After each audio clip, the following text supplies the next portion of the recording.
Did I request thee, Maker, from my clay to mold me man? Did I solicit thee from darkness to promote me?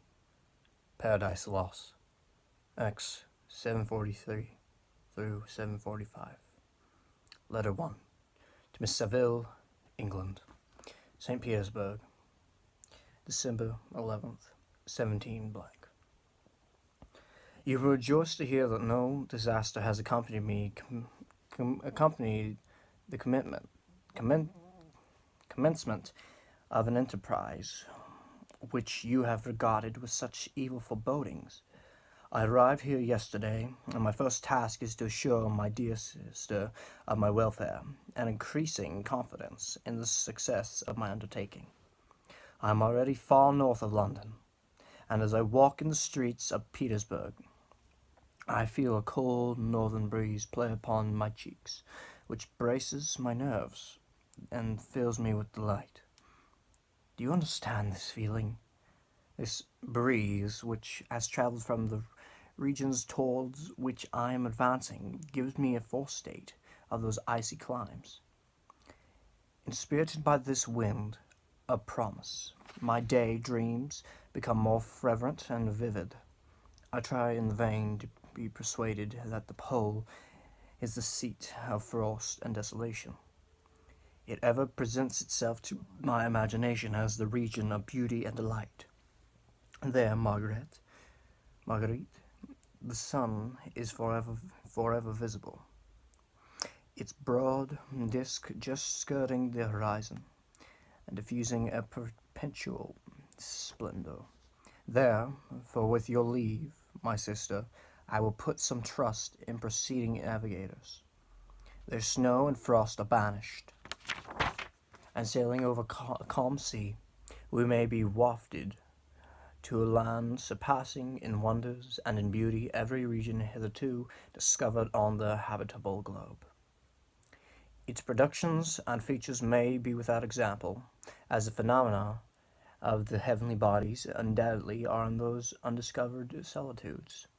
What may not be expected in a country of eternal light, I may there discover the wondrous powers which attracts the needle, and may regulate 1,000 celestial observations. I require only this voyage to render this seeming incentries consistent forever. I shall satiate my ardent curiosity with the sight of a part of the world never before visited, and may tread a land never before imprinted by the foot of man. These are my enticements. They are sufficient to conquer all fear of danger or death, and to induce me to commence this laborious voyage with the joy a child feels when he embarks in a little boat with his holiday mates on an expedition of discovery up his native river. But supposing all these conjectures to be false, you cannot contest the inestimable benefit which I shall confer on all mankind to the last generation, by discovering a passage near the pole to those countries, to reach with at present so many months are requisite, or by ascertaining the secret of the magnet, which, if at all possible, can only be effected by an undertaking such as mine. These reflections have dispelled the agitation with which I began my letter, and I feel my heart glow with the enthusiasm which elevates me to heaven.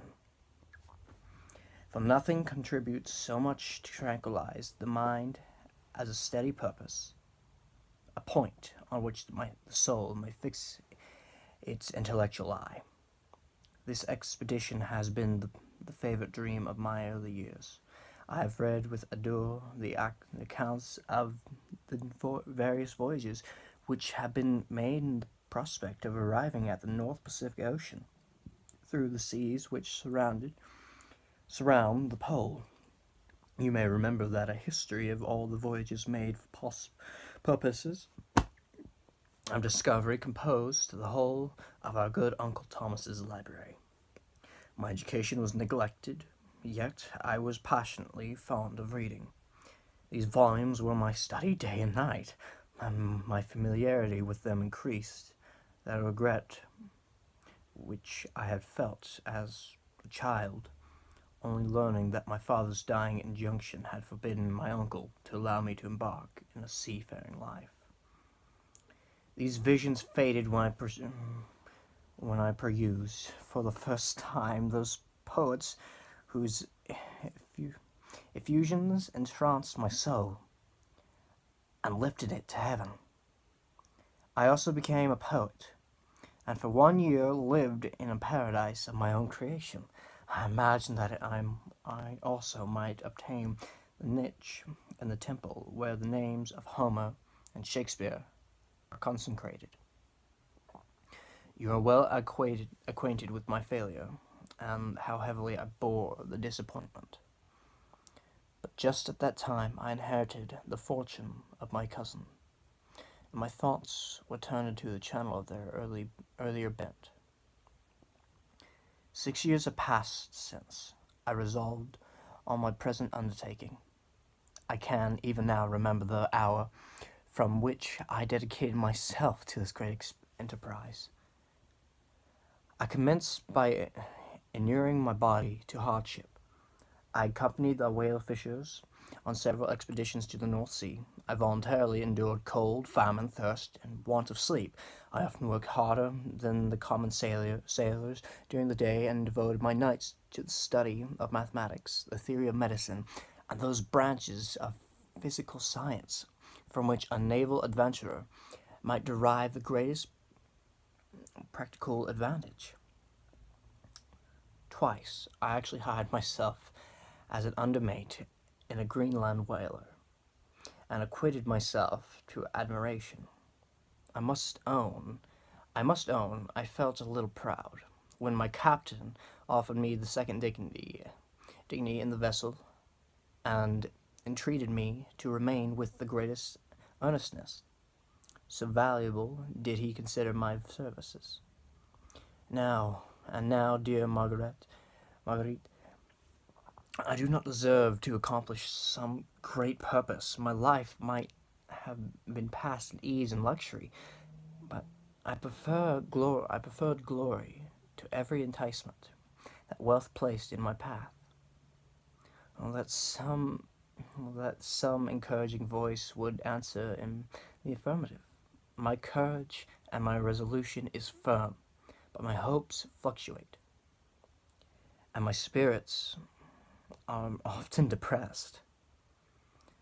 I am about to proceed on a long and difficult voyage, the emergencies of which will demand all my fortitude.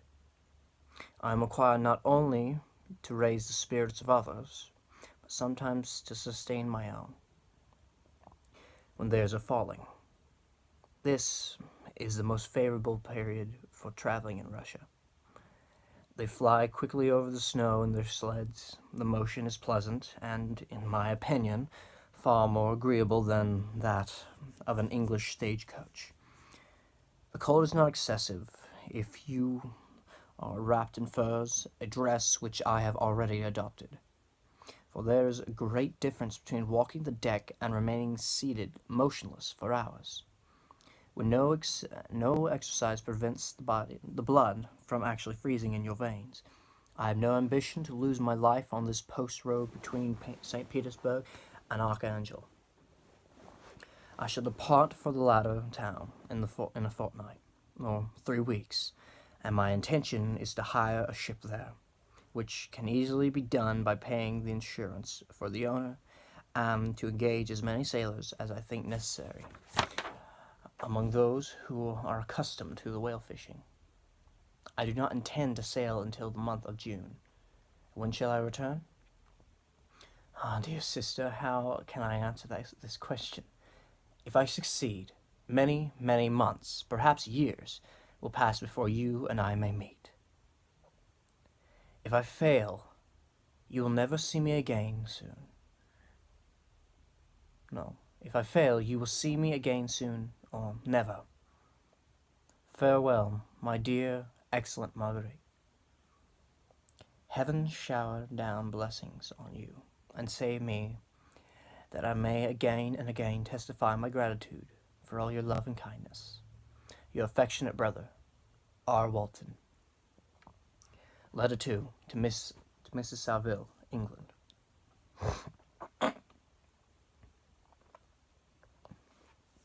Archangel, 28th March, 17 blank. How slowly the time passes here, encompassed as I am by frost and snow, yet a second step is taken towards my enterprise. I have hired a vessel and am accompanied in collecting my sailors. Those whom I have already engaged appear to be men on whom I can depend. They are certainly possessed of dauntless courage. But I have one want which I have never yet been able to satisfy, and the absence of the object of which I now feel as a most severe evil. I have no friend, Marguerite. When I am glowing with enthusiasm of success, there will be none to participate in my joy. If I am assailed by disappointment, no one will endeavor to sustain me in dejection. I shall commit my thoughts to paper. It is true, but that is a poor medium for the communication of feeling. I desire the company of a man who can sympathize with me, whose eyes would reply to mine. You may deem me romantic, my dear sister, but I bitterly feel the want of a friend. I have no one near me, gentle yet courageous, possessed of a cultivated as well as of a captious mind, whose tastes are like my own, to approve or amend my plans. How would such a friend repair the faults of your poor brother? I am too ardent in execution, and too impatient of difficulties. But it is still a greater evil to me that I am self-educated. For the first 14 years of my life, I ran wild on a common and read nothing but our Uncle Thomas's books of voyages. At that age, I became acquainted with the celebrated poets of our own country. And it was only when I had ceased to be in my power to derive its most important benefits from such a conviction that I perceived the necessity of becoming acquainted with more languages than that of my native country. Now I am 28, and I am in reality more illiterate than many schoolboys of 15. It is true that I have thought more, and that my daydreams are more extended and magnificent, but they want, as the painters call it, keeping. And I greatly need a friend who would have sense enough not to despise me as romantic and affectionate enough for me to endeavor to regulate my mind. Well, these are useless complaints. I shall certainly find no friend on the wide ocean, not even here in Archangel, among merchants and seamen. Yet some feelings unallied to the dross of human nature beat even these rugged bosoms. My lieutenant, for instance, is a man of wonderful courage and enterprise. He is madly desirous of glory. He is an Englishman, and in the midst of national and professional prejudices, unsoftened by cultivation, retains some of the noblest endowments of humanity. I first became acquainted with him on board a whale vessel. Finding that he was unemployed in this city, I eagerly engaged him to assist in my enterprise. The master is a person of excellent disposition, and is remarkable in the ship for his gentleness and the mildness of his discipline. He is indeed of so amiable a nature that he will not hunt a favorite and almost the only amusement here, because he cannot endure to spill blood. He is, moreover, heroically generous. Some years ago he loved a young Russian lady, of moderate fortune, and having amassed a considerable sum in prize money, the father of the girl consented to the match.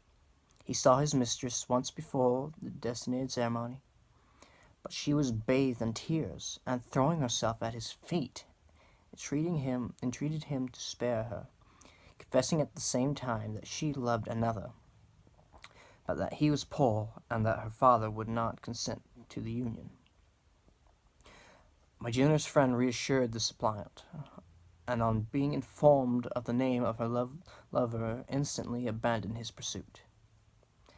He had already bought a farm with his money, on which he had designated to pass the remainder of his life, but he bestowed the whole on his rival, together with the remains of his prize money to purchase stock, and then himself solicited the young woman's father to consent to the marriage with her lover.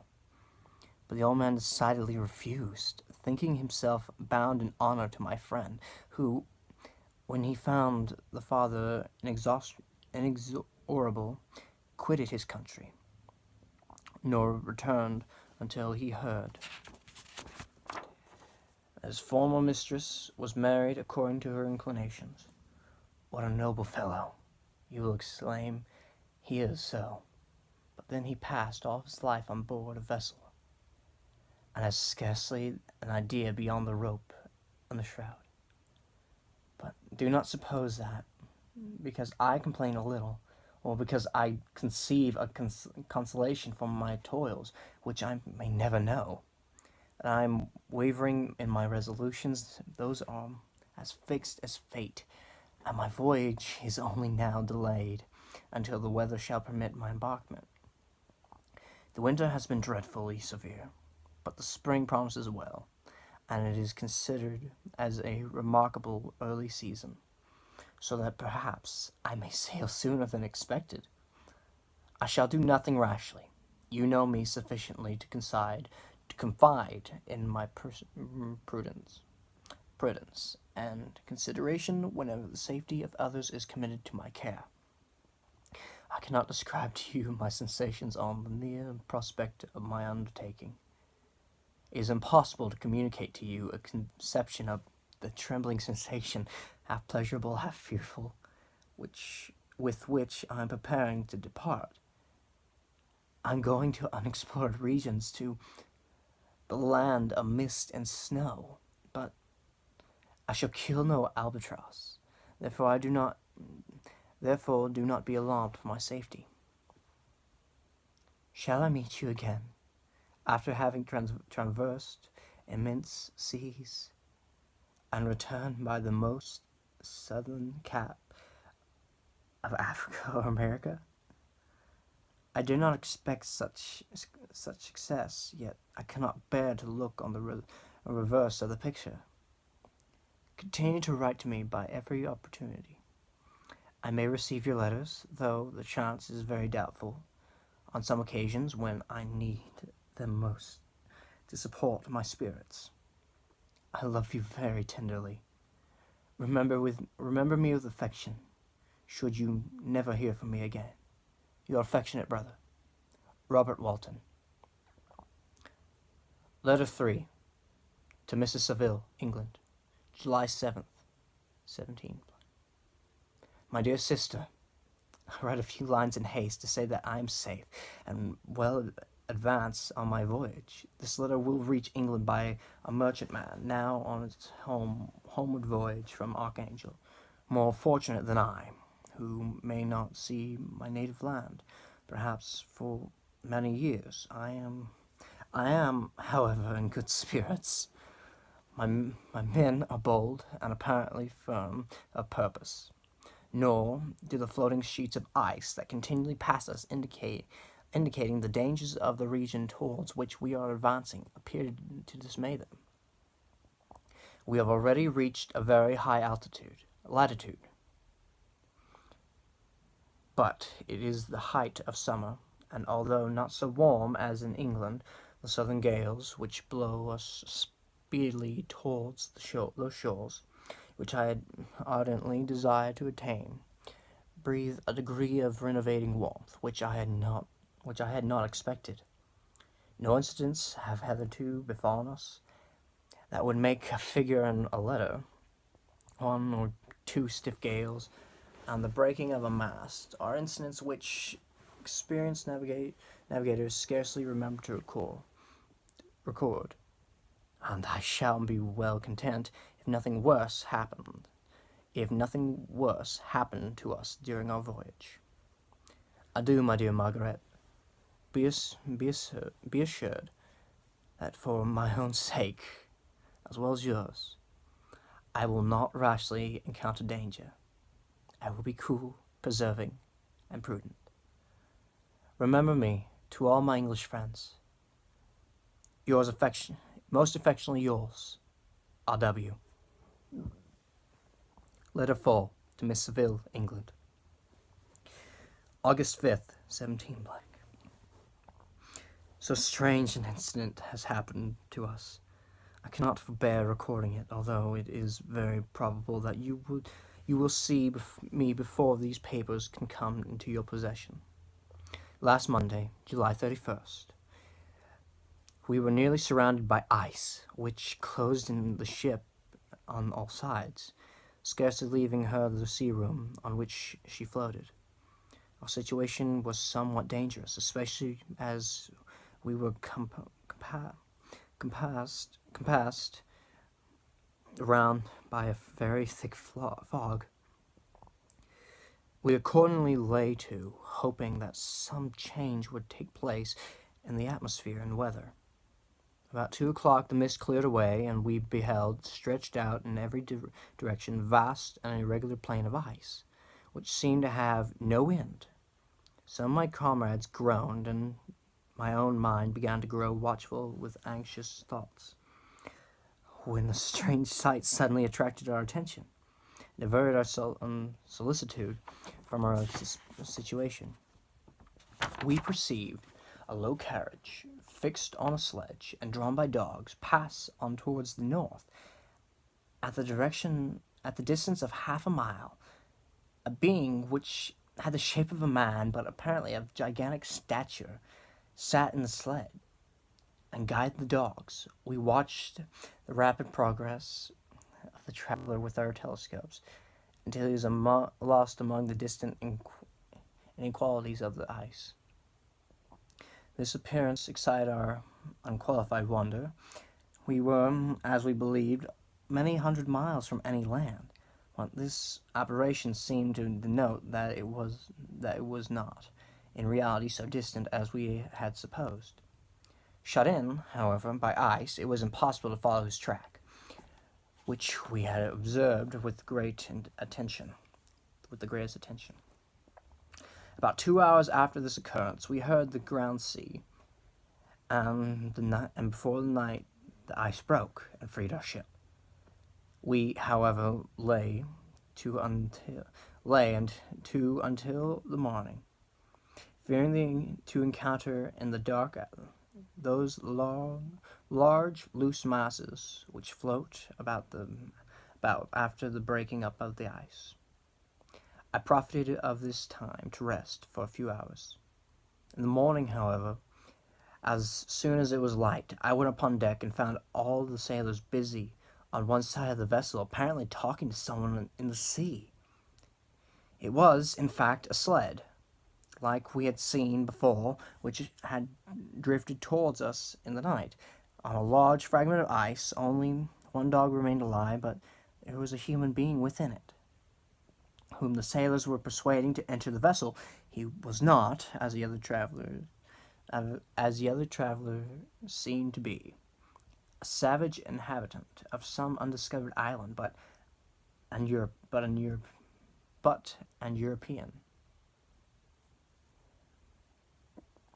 When I appeared on deck, the master said, "He is our captain, and he will not allow you to perish on the open sea." On perceiving me, the stranger addressed me in English, although with a foreign accent. Before I come on board your vessel, he said, will you have the kindness to inform me whether you are bound? You may conceive my astonishment of hearing such a question addressed to me from a man on the brink of destruction, and to whom I should have supposed that my vessel would have been a resource which he would not have exchanged for the most precious wealth on the earth can afford. I replied, however, that we were on the voyage of discovery towards the northern pole. Upon hearing this, he appeared satisfied and consented to come aboard. Good God, Margaret, if you had seen the man who thus capitulated for his safety, your surprise would have been boundless. His limbs were nearly frozen, his body dreadfully emanced by fatigue and suffering. I never saw a man in such a wretched condition. A condition. We attempted to carry him into the cabin, but as soon as he quitted the fresh air, he fainted. We accordingly brought him back to the deck, and restored him to animation by rubbing him with brandy and forcing him to swallow a small quantity. As soon as he shewed signs of life, we wrapped him up in blankets and placed him near the chimney in the kitchen stove. By slow degrees, he recovered, and ate a little soup, which restored him wonderfully. 2 days passed in this manner before he was able to speak, and I often feared that his sufferings would deprive him of understanding. When he had in some measure recovered, I removed him to my own cabin, and attended on him as much as my duty would permit. I never saw a more interesting creature. His eyes have generally an expression of wildness, and even madness, but there are moments when, if anyone performs an act of kindness towards him, or does him the most trifling service, his whole countenance is lightened up, as it were, with a beam of benevolence and sweetness that I never saw equalled. But he is generally melancholy and despairing, and sometimes he gnashes his teeth, as if impatient of the weight of the woes that oppress him. When my guest was a little recovered, I had great trouble to keep off the men who wished to ask him 1,000 questions, but I would not allow him to be tormented by their idle curiosity. In a state of body and mind whose restorations evidently depended upon entire repose. Once, however, the lieutenant asked why he had come so far upon the ice in so strange a vehicle. His countenance instantly assumed an aspect of the deepest gloom, and he replied, To seek the one who fled from me. And did the man whom you pursued travel in the same fashion? Yes. And I fancy we have seen him. For the day before we picked you up, we saw some dogs drawing a sled with a man in it across the ice. This aroused the stranger's attention, and he asked a multitude of questions concerning the route which the demon, as he called him, had pursued. Soon after, when he was alone with me, he asked, I have doubtless excited your curiosity as well as that of these good people, but you are too considerate to make inquiries. Certainly, it would indeed be very impertinent